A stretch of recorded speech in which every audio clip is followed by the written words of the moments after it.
Gang, here's what I love about the story of the wise men. I love it because it tells me that God set up the events of Christmas in such a way that you would know for certain that he was carefully orchestrating each element of it years in advance.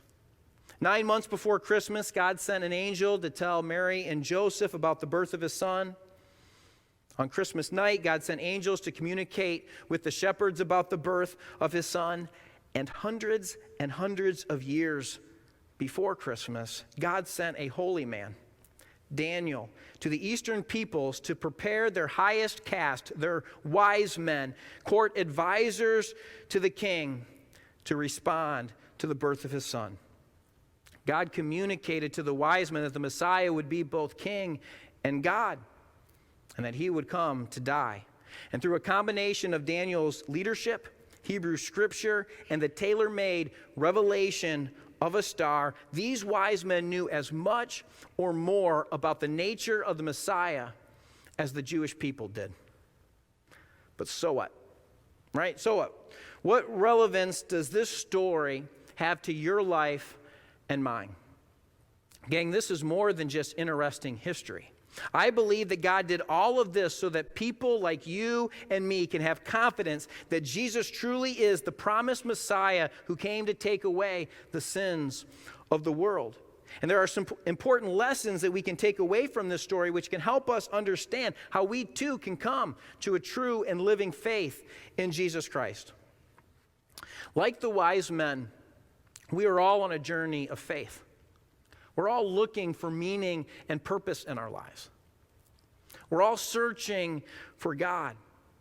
People look in all kinds of places for spiritual answers, but most have never really considered Jesus. For most people, Jesus is the answer to questions that they're not even asking yet. But gang, the story of the wise men tells us that finding Jesus is well worth the journey. Maybe like the wise men, you're on a spiritual journey. You've been on one for a long time, and you feel like you are out east in the desert somewhere. You're wandering around in the desert. You've been on this journey, what seems like forever. You wonder why you're even going to all of the trouble. And to be honest, you're thinking like, maybe it's not worth it. Life was good back in Persia. It was good back in the palace. Why do I keep searching and searching and searching? If you're thinking about giving up and turning back, my encouragement to you would be keep seeking Jesus. Stay on the route. Keep going after it. The wise men were seekers. And like a true seeker, they had done their homework. They knew the scriptures and the prophecies about the Messiah. I think this is why they were able to stay on the journey as long as they did. Because they had done their homework. They knew what it was they were seeking. They weren't out just on some kind of whim, okay? This mattered to them. This was real to them. So they stuck with it over 1,000 miles throughout the desert over a couple of years because they had done their homework. They knew the scriptures and the prophecies about the Messiah. If you're trying to find God, you need to look for him in his word. That's where you got to start. Like the wise men, you have to do your homework. They knew the scriptures, and because of that, they were able to recognize the signs. Now, they didn't know it all. They didn't know it all, but they knew enough to start out on their journey. And they learned some more along the way. Remember? They got to Jerusalem, and then they learned about Bethlehem. They learned more along the way, and they eventually found Christ. My question to you is, what's going to be your guide? Where are you going to do your homework? And let me suggest to you that you make your guiding light God's word and God's people. I talked about a lot of books of the Bible that those wise men knew about. I imagine some of you here have never read those books. The wise men knew, they weren't even Jewish, but they knew some of those prophecies. You need to discover those too. Do your homework. Get into God's word. And the people sitting next to you, get to know them. Learn their faith story. Get encouragement from them. You need to know God's word and God's people. You got to start there. Both of those will point you in the right direction. And a great way to do that is to get into a small group and start studying God's Word with other believers. Ask questions and study and seek. Do your homework and learn the Bible. The wise men's journey took a long time, and sometimes a spiritual journey is like a marathon. For some people, for most people, it's a lifelong journey. And maybe you've been searching for God for years. Maybe you've been exploring Christianity for months now. Maybe you just got started. But either way, you got to be in it for the long haul. This is really the point I'm trying to make today. You got to be in it for the long haul. In our culture these days, as Americans, and especially when it comes to spiritual matters, we have a short attention span. We live such busy lives, and there's constantly information and new opportunities, and you scroll through social media, there's all these new things coming at you. We have a very short attention span. We look at something, we think about something, and we move on to the next thing, and we never really circle back and stick with some of our curiosities and some of the stuff that we're learning. But it's got to be different with our spiritual journey. We got to be committed to it. We got to stick with it over the long haul. We got to make it our number one objective. So let me ask you, what is your commitment to finding Christ? A lot of times when it comes to exploring spiritual matters, we visit a church. We're struggling a little bit. We're hurting a little bit, so we haven't been to church in a long time. We come back. We sit here in the pew. We're hoping to hear something that's going to inspire us. And it does kind of get our attention for a few days. But then, man, it's been months since I've been back in church after that. We just don't stick with it over the long haul. What is your commitment to finding Christ going to be? Are you going to be in it for the long haul? Jeremiah 29:13 says, "When you search for me, you will find me if you seek me with all of your heart." And we're so distracted and we're so preoccupied that we give a half-hearted pursuit to finding Jesus. We don't do the all of your heart kind of seeking. And because of that, a lot of times we come up short and we don't really find the Jesus, the God that we're looking for. Will you seek God with all of your heart? Will you make finding Him your number one objective in life? He promises if you do, you will find Him. Now, it's interesting and even disappointing that the only people in the Christmas story who didn't make the journey to Bethlehem were the chief priests and the teachers of religious law. Mary and Joseph made the journey. The shepherds made the journey. The wise men made the journey, and they weren't even Jewish.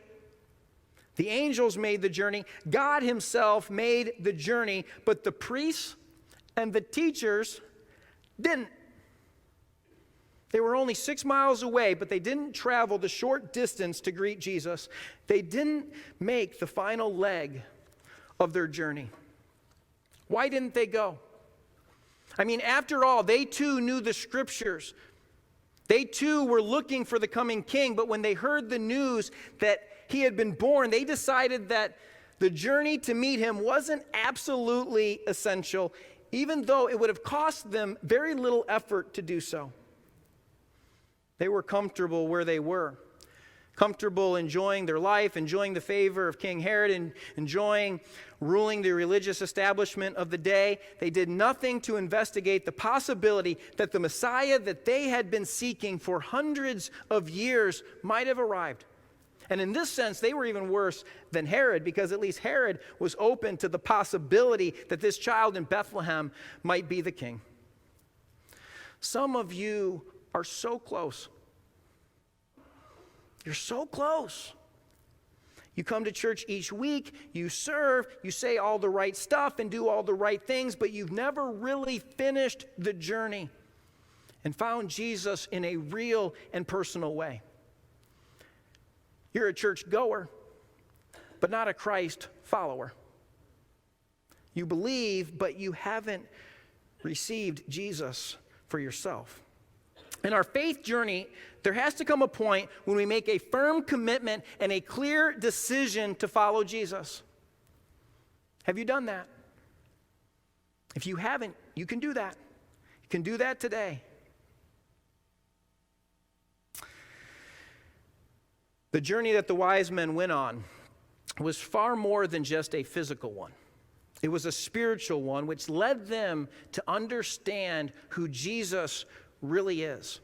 And having discovered Jesus, they also learned to discern and hear and obey the voice of the Lord calling to them. And it's no wonder that Matthew saw in the visit of the wise men the fulfillment of Isaiah's prophecy. Look at this. Herds of camels will cover your land. This is 600 years before the birth of Jesus. Herds of camels will cover your land, and all from Sheba, that's Persia, will come, bearing gold and incense and proclaiming the praise of the Lord. In fact, one of the central themes of Matthew's gospel is that in spite of its Jewish origins, the good news of Jesus really is for all people. And in many ways, the visit of the wise men points forward to the Great Commission at the end of Matthew's gospel, where the 11 apostles are commanded to go and make disciples of all people. The coming of the wise men, so to speak, anticipates the going out and the proclamation of the gospel to every race and tongue and nation. Through the wise men, God is saying, here's a picture that I want people from every nation to follow. I want them to come and bow down before my Son. And when they do, I will build a relationship with them, and I'll start speaking to them, and I'll bring them home. Home to me, home to heaven, home by a different route, a different way than they would have ever imagined. The promise of God is, if you will seek me with all of your heart, if you're in it for the long haul, if you don't turn back, if you stay committed to it, even when your own life might be at risk, you stick with it.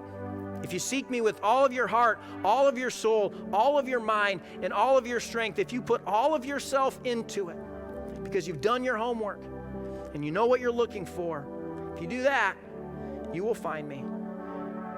And then I'll lead you to the house where I'm at, and you'll come in and you'll bow down and you'll worship me. And maybe some of you want to experience that same thing today. Maybe you are ready now in your spiritual journey to, in your heart, come before the Lord and bow down and worship Him and present to Him your most valuable treasure, your very own life, your one and only soul, your future, who you are. You're ready to give that gift to God. Thanks so much for watching. Subscribe to our channel to stay up to date on all our upcoming videos. We hope you'll share this video with your family and friends, and tune in every Sunday on our website to watch our services live. Thanks again for watching, and have a great day.